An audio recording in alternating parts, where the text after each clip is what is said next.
Со огромен ентузијазам, емоции кои никогаш не стивнале и истражување долго 20 години на Виделина излезе единствената монографија посветена на штипското село Радање. Авторот Мите Тушев никогаш не престанува да го сака своето родно место и како што самиот вели, колку време поминува, него сите мисли пак го враќаат во Радање.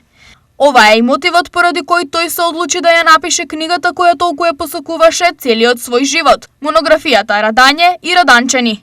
Бидејќи со Радање ме врзуваат многу настани од детството и цело време додека моите родители живее во Радање, јас едноставно сакав да оставам трак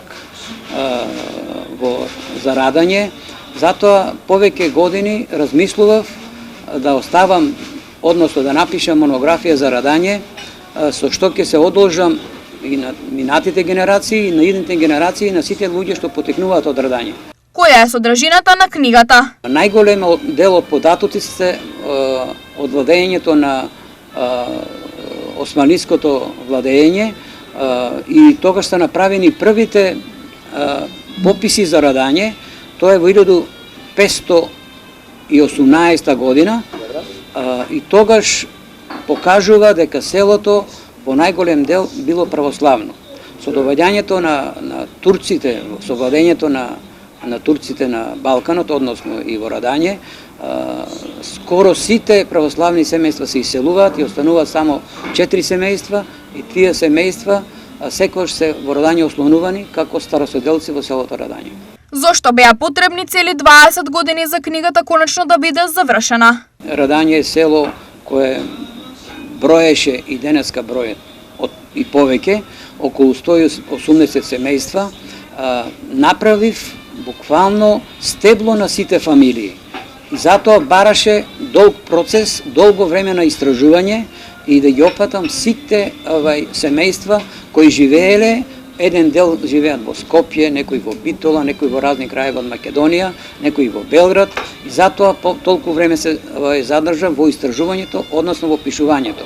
Тушев е едниот од ретките кој излегол од своето село физички, но секогаш сумот и мислата останал таму. Со завршувањето на основното училиште и со вработувањето во градот, моите родители, како многу родители на нашите соселани, живее во Радање. Значи ја буквално секоја недела бев во Радање, бев индиректно учесник во многу настани, паралелно ги пратев сите настани во Радање и желбата и мотивот за да напишам и да истрајам до крај беше токму тоа што нон-стоп бев поврзан со Радање. Книгата содржи 2 дела, од кој едниот е општ, а во другиот се напишани стебла на 180 семејства. Нешто на кое може да бидат љубоморни и многу големи истражувачи. Повеќе од 120-30 страници опфаќа семејните стебла на фамилиите. Значи, има одредени семејства кои ми покажуваат стебла пред 200 години. Тоа сето дава, кај некои фамилии има 6 поколенија, кај некаде има 3, во зависност од тоа колку фамилиите знае за нивните предци. И затоа другиот дел од книгата е опфанат хронолошки. Како Радање растело, доселувањето во Радање, развојот на Радање. Радање има свој куриозитет, бидејќи од ова место излегле безброј познати и успешни личности од сите сфери.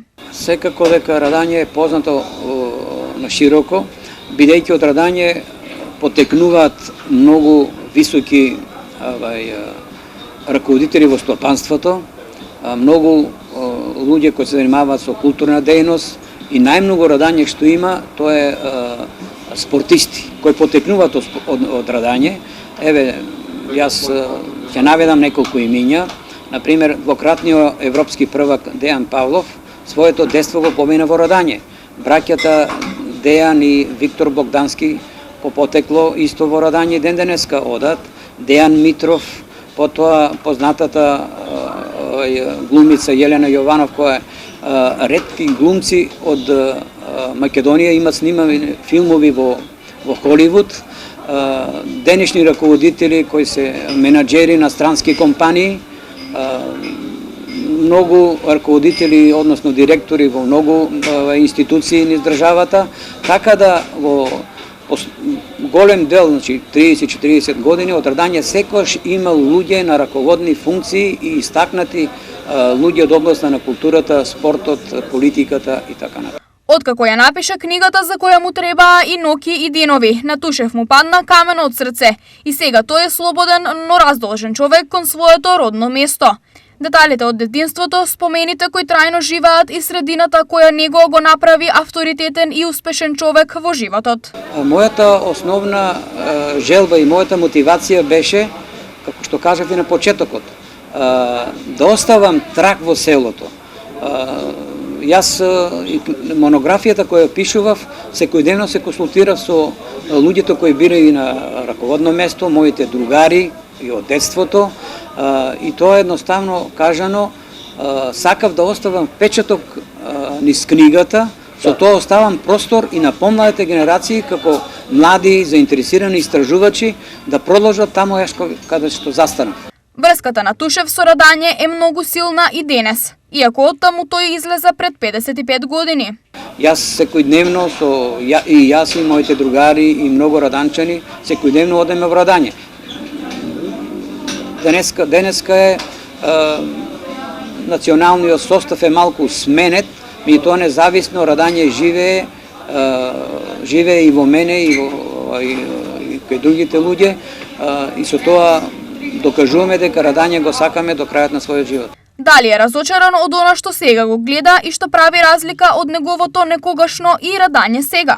Некогашното Радање, кое броеше преку 250-300 младинци, кои даваат тон на животот во селото, каде што се одржуваа многу културни настани во селото, од различен забавен карактер, од спортски карактер. Селото едноставно тогаш беше најактивно и тие десетина години, да речеме, од 74 до 84 година, тогаш беше и најинтензивен културно-забавниот живот на соселаните, а денеска тоа е намалено и просториите кои ги користевме како културно-забавен живот, денеска едноставно не ми е познато зашто не функционираат, иако има услови да се организираат и културно-уметнички друштва, како што имаше Радање, како што имаше рецитаторска секција, драмска секција, шаховска секција, пинг-понг секција и така натаму. Денеска тоа го нема, затоа реков, оставам простор на помладата генерација и да се организираат и тоа да го овековечат, како ја што направив со монографијата за моето село Радање. Тушев се чувствува среќен, бидејќи испишал историја за едно важно место. Историја која што може да ја сподели со изгледници, со селани и со граѓани. Историја која останува запишана за едно време и за многу мечти кои тој ги исполни.